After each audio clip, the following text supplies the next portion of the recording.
Meet our guy, Wang Tianxia, the youngest and most powerful godfather in the city. Despite reaching the pinnacle of the underworld, he often finds himself feeling lonely and empty at the top. This time, our boy heads out with his right-hand man, Ding, to inspect a new shipment. The atmosphere is incredibly tense, as if they're dealing with something highly dangerous and illegal. To everyone's surprise, the top-quality goods are actually just imported milk powder. Our boy even goes as far as testing it himself, claiming it tastes exactly like home. Even as a mob boss, our guy plans to lead his crew into legitimate businesses. He believes children are the future, even if his subordinates find this sudden career pivot a bit bizarre. However, tragedy strikes before he can start his new life. While planning the future, an assassin opens fire, leaving the legendary godfather bleeding out on the ground as his consciousness fades. When our boy wakes up again, he's stunned by his surroundings. He has reincarnated as a weak student named Chen Jiong, and has just woken up mid-bullying in a school bathroom. Struggling with a splitting headache, our guy is being humiliated by these punks before he can even process the situation. A former mafia king won't take this lying down. Someone is going to pay. Our boy frantically splashes water on his face, trying to make sense of the chaos. He clearly remembers getting shot, yet he woke up in the body of some kid who reeks of urine. This is one hell of a wake-up call. Staring at the bruised, youthful face in the mirror, memories of his past life as a ruthless mob boss flash by. The legendary Wang Tianxia has been reborn, and he's now trapped in the body of a 16-year-old.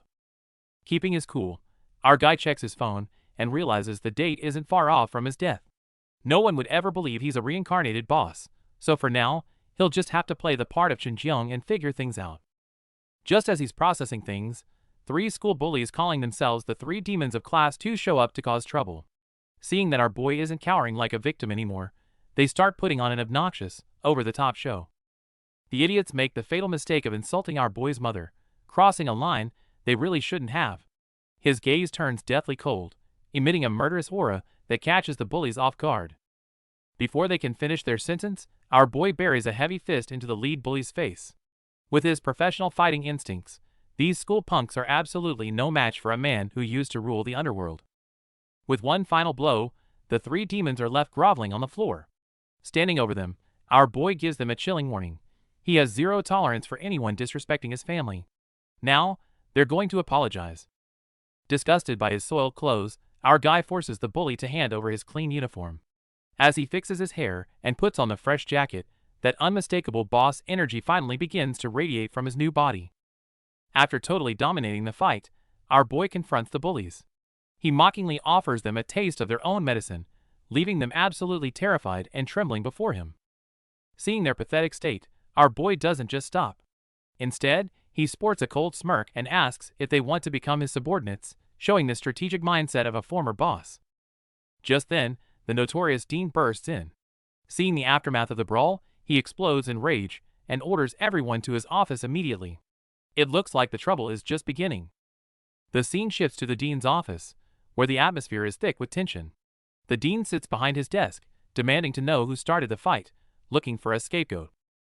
Unsurprisingly, Zhao Long snitches immediately, pinning everything on our boy. That's when it clicks for our guy. The Dean is actually Zhao Long's father. Talk about an unfair advantage. After the bullies leave with petty threats, the Dean digs up our boy's failing grades. He uses the fight as the perfect excuse to threaten him with immediate expulsion from the school. Facing the threat of expulsion, our boy tries to stay calm for the sake of his new identity. He attempts to reason with the Dean, but the old man won't budge. He wants parents involved.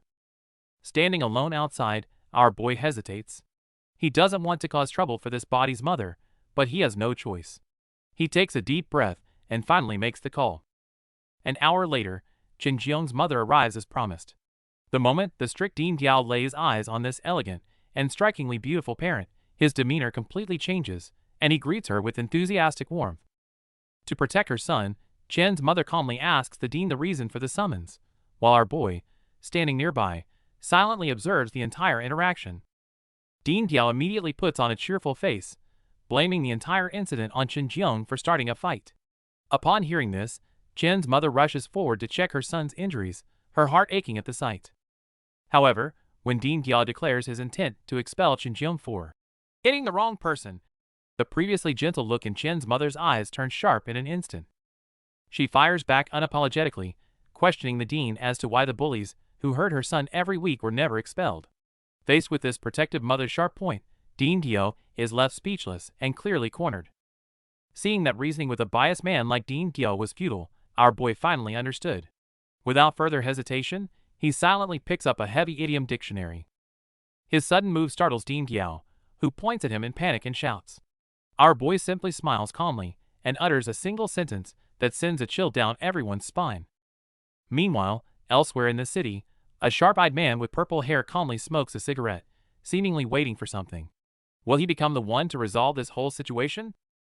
Back in the office, as soon as the words are spoken, our guy doesn't hesitate. He grabs the thick dictionary and smashes it forcefully against his own head.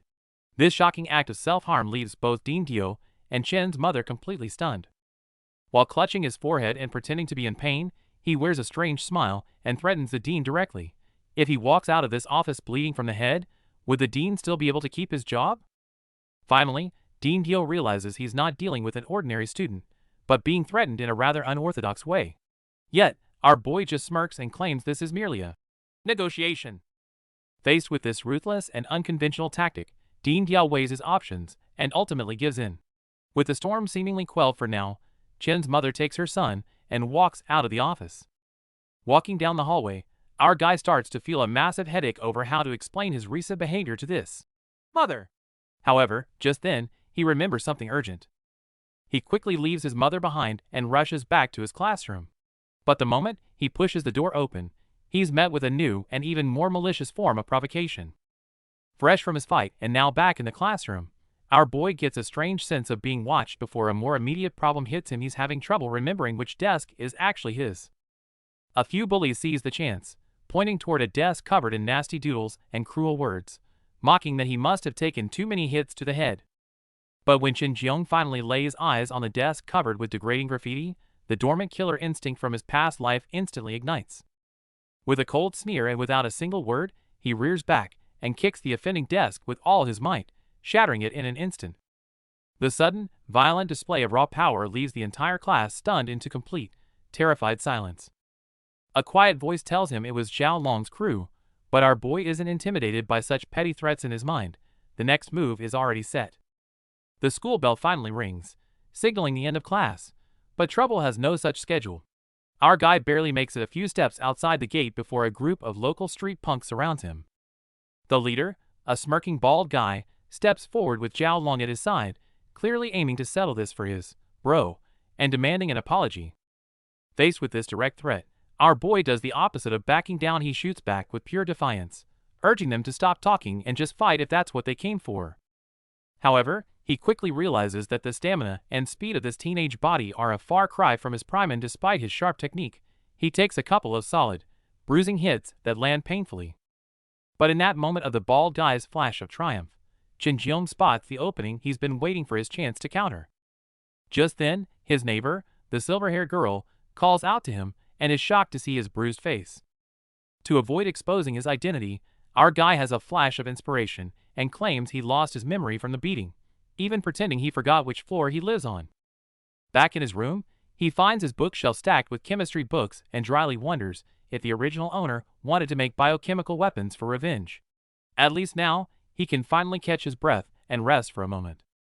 Lying in bed, he immediately starts pondering the truth behind his past life assassination. In his domain, no one should have dared to make a move against him. He decides to contact his right-hand man from his past life, Ah Ding. But pulling out his phone, he hits an unfortunate snag. He can't remember Ah Ding's number. In the end, he decides to go find Ah Ding in person. After all, his voice has changed, and a phone call wouldn't explain anything. However, before he can find Ah Ding, he's stopped by two bouncers at the bar entrance who say a kid like him can't come in. He's about to get angry when he suddenly overhears a group of mysterious figures conspiring from behind a wall. They're planning to kill Ah Ding tonight. The situation becomes urgent in an instant. He quickly hides, and just then, his target Ah Ding staggers out of the bar, heavily drunk and being supported by someone. Confronted by the oncoming assailants, our guy shouts in anger, deciding to give this fight everything he's got to show them what he's made of. However, the terrible coordination of his new body betrays him, and he embarrassingly trips and falls face first to the ground after just a few steps. An enemy wearing an eye patch tries to stomp on him, but our boy reacts swiftly, delivering a powerful kick that sends the attacker flying. Immediately after, an explosion seems to rock the area, sending debris and enemies flying. Exhausted, our guy collapses to his knees, his body spent and racked with pain. He is later taken to a VIP booth in a bar called the Drunken Bar. Inside, a suited gangster boss is laughing heartily, praising our boy and even expressing a desire to make him his godson. Right then, a phone call brings bad news. The stray dog gang has surrounded the hospital. Realizing his boss's comatose body is in danger, our guy knows he has to leave immediately. But a silver-haired woman, who appears to be Shinjeong's mother, stops him harshly, demanding to know where he thinks he's going. His mother angrily asks, "Why didn't you listen to me?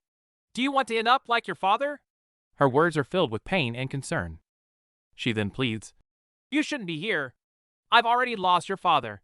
I can't lose you too." In the end, under her insistence, our guy can only follow her home reluctantly. Late at night, back home, our guy sits on the edge of his bed, replaying the day's dangers.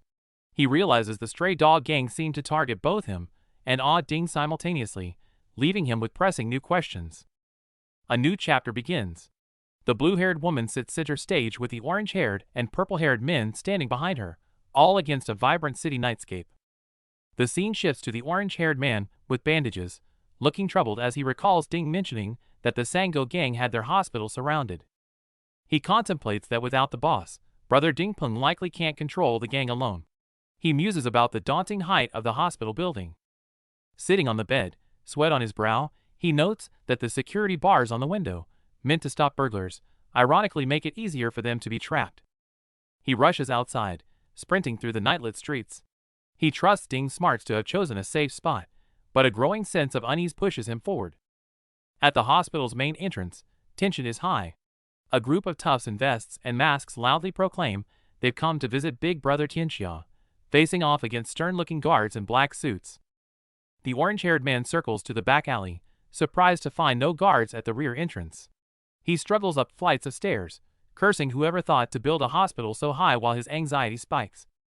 He manages to sneak inside, hiding behind a corner to eavesdrop. Two guards are whispering about how their boss Tianxia seems to be seriously injured. This news only heightens his alarm. He silently moves through the hallways, determined to find his original body and a way back into it, guessing it must be in the central room. However, the corridor leading to the main room is heavily guarded by two men in black suits. Knowing he can't force his way past, he starts looking for an alternate entrance, like an air vent. He takes a risky chance and tries to climb in through a high window, but loses his grip, tumbling down and hitting the floor with a painful thud, utterly stunned. Meanwhile, in the central room, the original purple-haired man lies gravely injured on a bed, bandaged and bloody. The blue-haired woman, the gang princess, watches over him with deep concern. Looking at her comatose fiancé, her confusion turns to frustration and anger. She even straddles him, demanding to know why he won't wake up no matter what she tries. Her attempts at a seductive pose fail. In desperation, she slaps his face, shouting at this pervert who used to love watching her to open his eyes. Finally, she leans over him and drops an ultimatum: if he doesn't wake up, she may have to marry his lieutenant to secure the gang's future. Unseen by her, the orange-haired man, lying on the floor nearby, hears every word. Hearing her desperate words, the onlooking orange-haired man Wang Tianxia's soul erupts with a silent, internal scream, "No!" The scene shifts to a mysterious room, where a blue-haired woman sits elegantly by the window, holding a wine glass, lost in thought. Suddenly, a noise from the ceiling vent startles her, and she instantly demands to know who's there. An orange-haired boy then falls out of the vent, landing clumsily in the room. He scrambles to his feet and urgently starts explaining his identity to the furious woman. His story fails to convince her. The woman points directly to an unconscious man on the bed, sarcastically questioning who this so-called Wang Tianxia really is. In a desperate move, our guy tries to prove his identity by revealing intimate details that only the woman, Lu Fair, should know. However, his words utterly infuriate her. With a flushed face, Lu Fair punches him in the gut, then grabs a nearby vase and smashes it over his head. Dazed and sprawled on the floor, our guy groans in pain. Meanwhile, the fuming Lu Fair remarks to another person in the room, hardly believing this clumsy kid dared to claim he was Wang Tianxia. Outside, tension escalates as two groups of people face off, yelling at each other to move out of the way. In this tense standoff, a familiar voice cuts through. Lu Fair emerges with her companion, immediately recognizing a bald man in the crowd and bluntly calling him out by name. In the middle of the night, the hall of the former headquarters is brightly lit. Ah Ding and his loyal crew stand solemnly at the side, while the turncoat Sha Pai has brought his men to block the entrance. Calmly facing this former good brother, Wang Tianxia, in the appearance of the purple-haired youth, greets him with an air of composure. The shock is written all over the faces of Sha Pai's men, especially a blonde captain, as they recognize who it is. They can't believe their eyes. The boss they watched die, Wang Tianxia, is standing right in front of them, alive and well. Our guy, Wang Tianxia, offers a theatrically apologetic greeting to Sha Pai for disturbing him in the dead of night, though his tone drips with sarcasm and authority. His loyal subordinates stand ready, surrounding them. Wang Tianxia then shifts his tone, saying he heard they brought chicken stew for the brothers. As he moves to inspect the gift, with false courtesy, one of Sha Pai's bald henchmen violently smashes the container, instantly escalating the tense standoff. Violence erupts immediately. The blonde powerhouse by Wang Tianxia's side strikes, flooring the troublemaker. Watching his man writhe on the ground, Wang Tianxia shrugs with a feigned apology, claiming his hand slipped.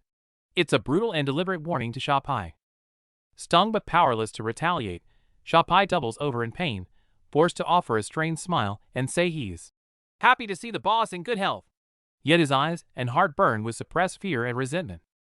Having cowed his opposition, Wang Tianxia is in high spirits.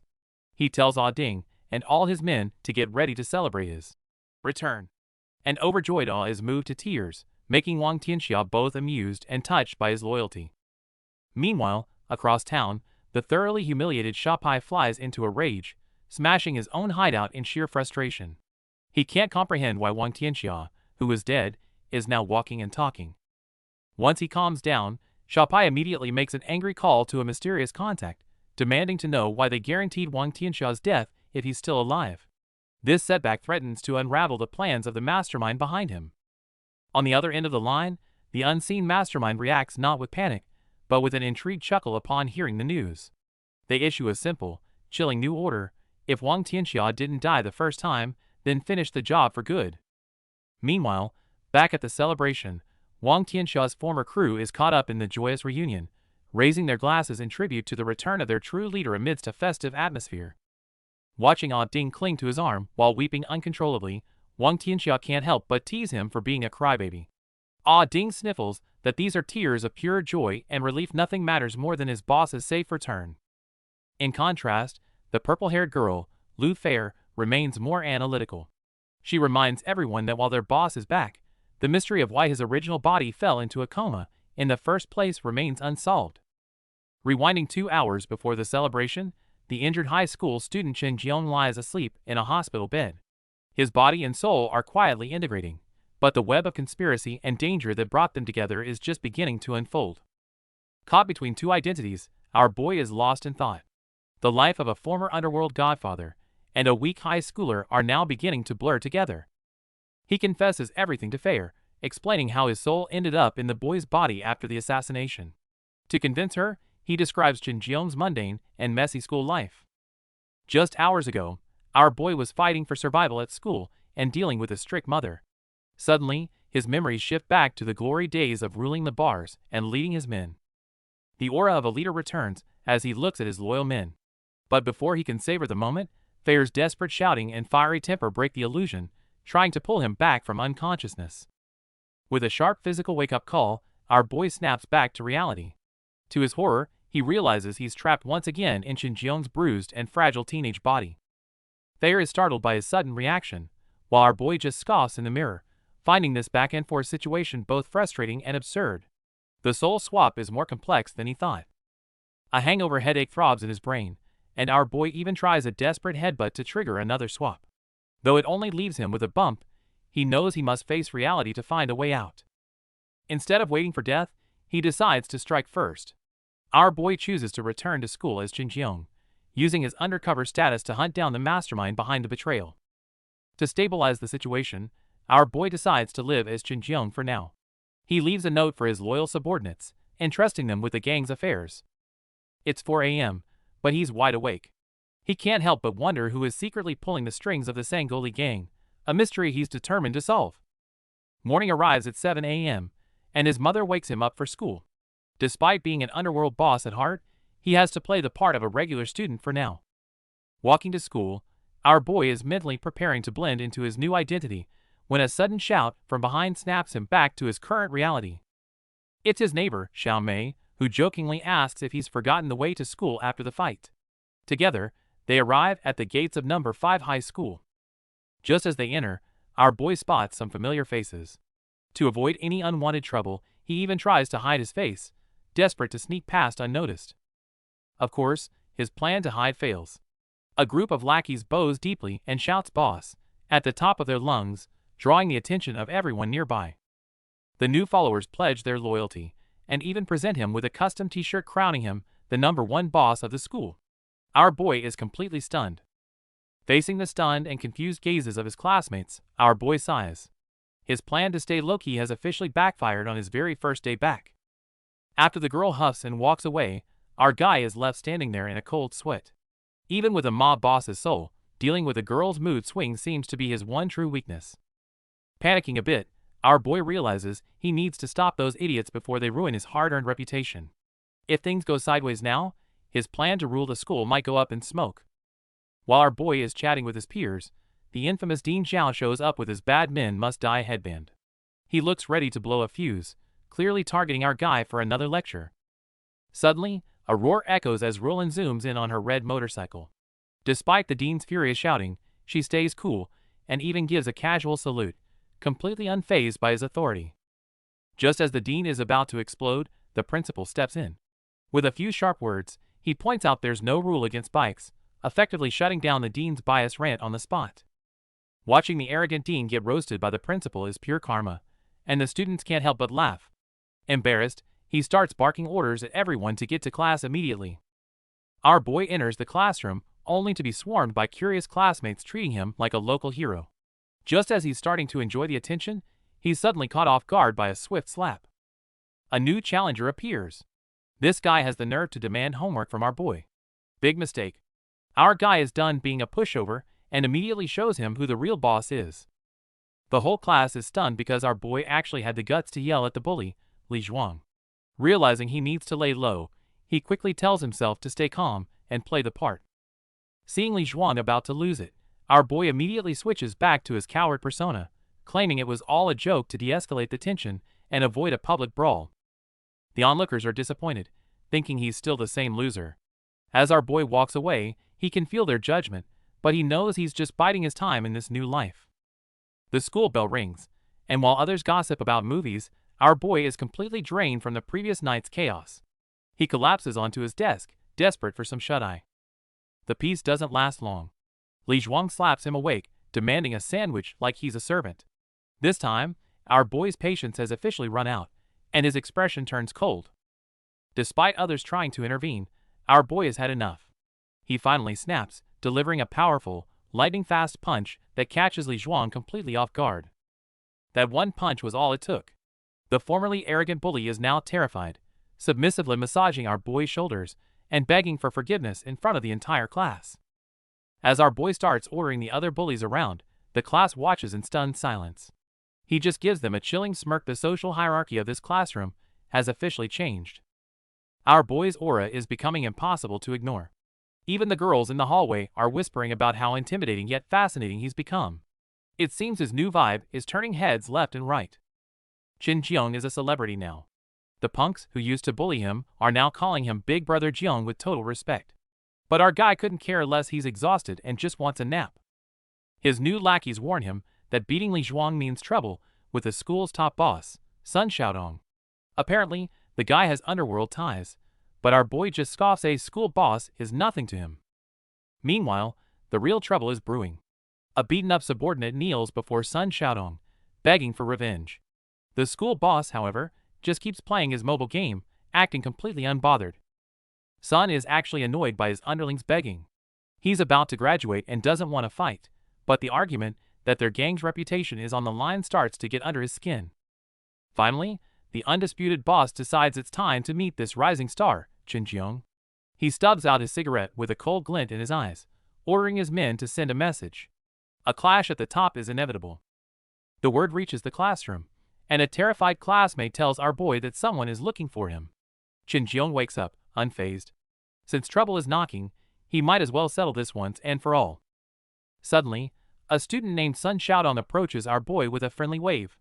Despite the polite smile, our guy remains on high alert, wondering what this stranger could possibly want. Don't let the smile fool you. Behind Sun stands the core of his gang. These guys aren't just for show, their mere presence shifts the atmosphere from calm to incredibly tense. Sun cuts straight to the chase, inviting our boy to join his gang. He promises protection and various perks, clearly impressed by our guy's recent rise in the school hierarchy. But as a former mafia boss, our boy isn't interested in kid stuff.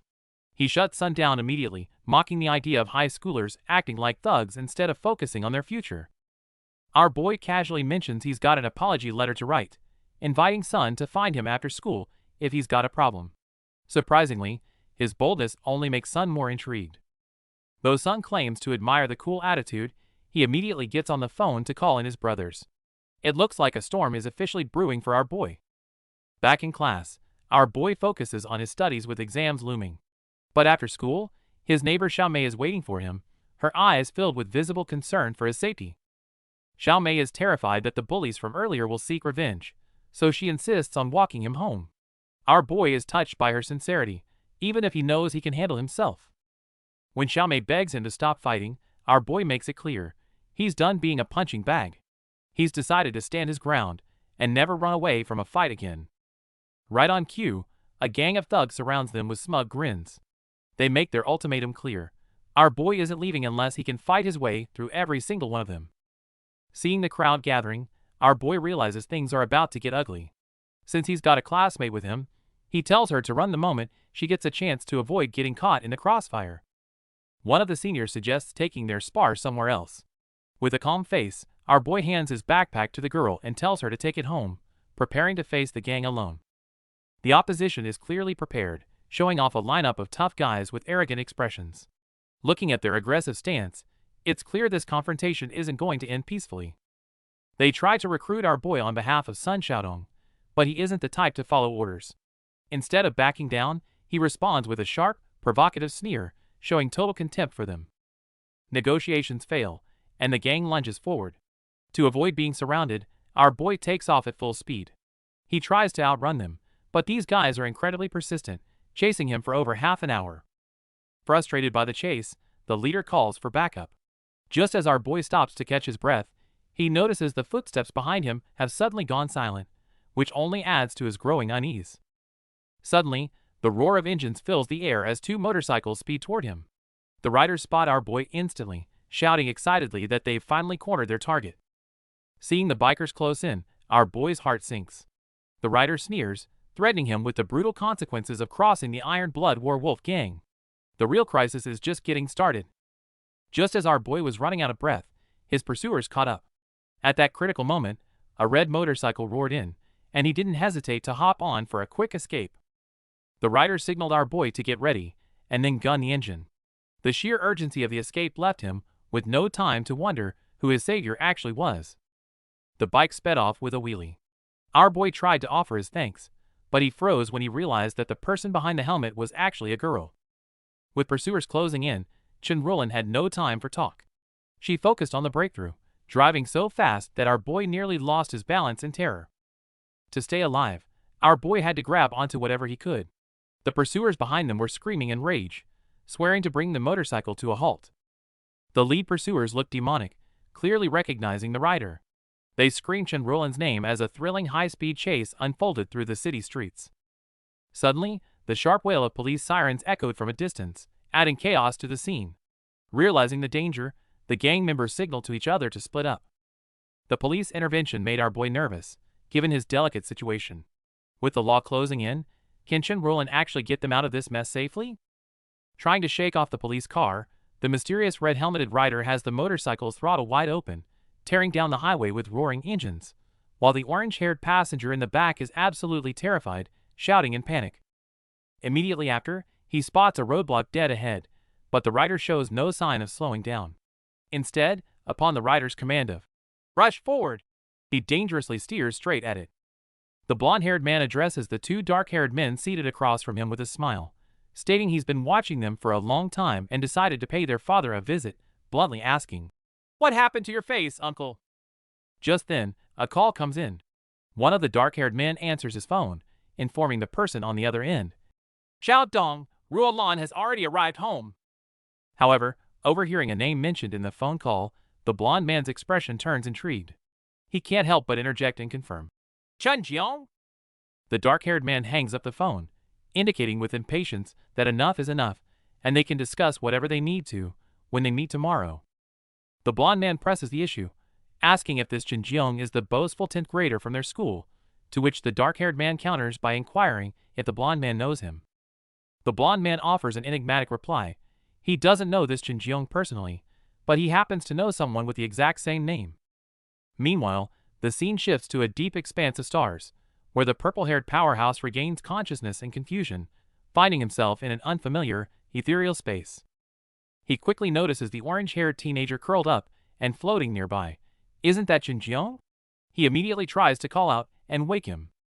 But Chun Jiong seems lost in a deep state, showing no response to the call. The purple-haired man's tone sharpens as he demands, "If you're alive, say something!" Finally, in his unconscious state, Chun Jiong voices his deepest, most profound resistance, whispering in distress, "I don't want to go back." His agitation grows as he laments the loneliness and contempt he faces in reality, repeatedly asserting his desire not to return. Chun Jiong jolts awake from the dream, sitting up drenched in sweat as he tries to make sense of the bizarre and troubling vision he just experienced. The school day starts with a bang as a sleek red motorcycle at the entrance turns everyone's heads. It's the latest model, and the students can't stop buzzing about who owns such a beast. While the crowd stares, a student approaches Chenrulin. Before she can even process what's happening, he drops the shiny keys right into her palm, leaving her completely stunned. Staring at the limited edition bike, Roland's heart skips a beat. She looks toward our boy, her curiosity piquing as she wonders just how many secrets this guy is hiding from her. The cool vibes vanish instantly as the disciplined dean, sporting his delinquents must die headband, fumes on stage over a police report about yesterday's reckless speeding incident. As students gossip about the culprit, our boy tries to keep a low profile. However, his neighbor Xiaomei catches him, her expression serious as she worries he's back to his old ways. Our boy tries to laugh off the interrogation with a nervous smile.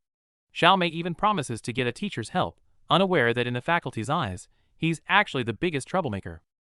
Before he can explain, a group of lackeys swarms him, cheering for Brother Jiang and bragging about his heroic escape. This sudden wave of praise is definitely making things worse. Seeing the fanboy's excitement, Xiao Mei's gaze turns sharp as she realizes she's been tricked. The misunderstanding is peaked, and our boy's school life is about to get a lot more interesting. This instantly put Chen Jiang on high alert, suspecting this was a honey trap, set by Sun Xiaodong to lower his guard. However, Chen Ruolan took the initiative to invite him to a secluded spot. On the empty rooftop, she was direct, explaining she helped him because she despised Sun Xiaodong's group's arrogance and admired Chen Jiang's difference. She specifically emphasized that she hoped Chen Jiang would have the courage to confront Sun Xiaodong head-on, otherwise, the guy would only grow more overbearing. Our guy, however, just wanted to avoid trouble. He bluntly stated he didn't want any more complications and was ready to leave. But Chen Ruolan clearly wasn't about to let him off the hook. She pressed him against the wall and declared that if he could defeat Sun Xiaodong, she would be his. This unexpected, bold offer left even the once mighty mob boss at a loss for words. Just moments ago, the blonde-haired guy was teasing the orange-haired guy with whispers like "You like the view?" leaving our boy flushed and practically steaming. The guy with glasses then smugly declared that she was his girlfriend, flashing a somewhat provocative smile. Hearing this, our boy was completely stunned, stammering to try and stop this nonsense, while the guy with glasses became thoroughly enraged, his smug smile gone. Then, to everyone's shock, she planted a kiss on him. The sudden move left our boy's mind blank, his face instantly turned beet red and drenched in sweat. This intimate scene was witnessed by the black-haired man with a death to delinquents headband, seemingly a teacher. He and several onlookers froze in place, their minds utterly blown. Chapter cover and staff list. Story continues. The teacher with the death to delinquents headband, Diao, predictably erupted in fury. He demanded to know how they dared act so shamelessly in broad daylight, and ordered our boy and the blonde girl to report to his office immediately. Inside the office, even with the door between them, Dio was already berating our boy, calling him the cancer of the school, a good-for-nothing who only knew how to fight and had even hooked Shinrolin. Hearing this, the shock on our boy's face was instantly replaced by an icy calm. He stared straight at Dio and slowly repeated, "What was that you just said?" The sudden coldness in his eyes plunged the atmosphere to freezing point. At that moment, the blonde-haired girl, Shinrolin, stepped forward. Calmly staring down Diao, she stated bluntly that it was her freedom to be with whoever she wanted, questioning why he had to interfere. Diao, being contradicted, flew into a rage. Pointing at Shinrolin, he shouted that if he couldn't control her, he'd call the principal. But before he could finish, a stern voice echoed from outside the door. The principal himself appeared at the door, leaning on his cane with his hands on his hips, his expression grave. It seemed the commotion in the office had finally attracted the real authority figure. In the office, an exasperated Dean Zhao is loudly complaining to the headmaster about our boy and Roland causing more trouble. The headmaster, however, calmly says he'll handle it, dismissing Dean Zhao. Meanwhile, he uses his cane to lightly press against our boy's neck, asking a question that makes him sweat. "Boy, did you kiss my Roland?" Under the friendly pressure of the cane, our guy admits it, while secretly thinking Roland initiated it. Pleased with our boys owning up, the headmaster smiles. He turns and asks his granddaughter if she really likes this kid. Roland shyly tells him to stop asking, while he laughingly claims youth affairs are none of his business. But then he turns back, narrowing his eyes to give our boy a stern warning. "But if you dare hurt my Fei-Fei granddaughter, you won't get away with it." The sudden murderous aura shocks our boy. The familiar, dangerous aura reminds our guy of his previous life's equally overprotective father-in-law, Lu Qinfeng, leaving him frozen in place. The headmaster calmly ends the conversation, just reminding them to be discreet at school. Roland happily praises her grandpa, while a fuming Dean Zhao vows to expel our boy from the school. While the meeting in the headmaster's office ends for now, the hatred in Dean Zhao's eyes makes it clear that his schemes against our guy are far from over.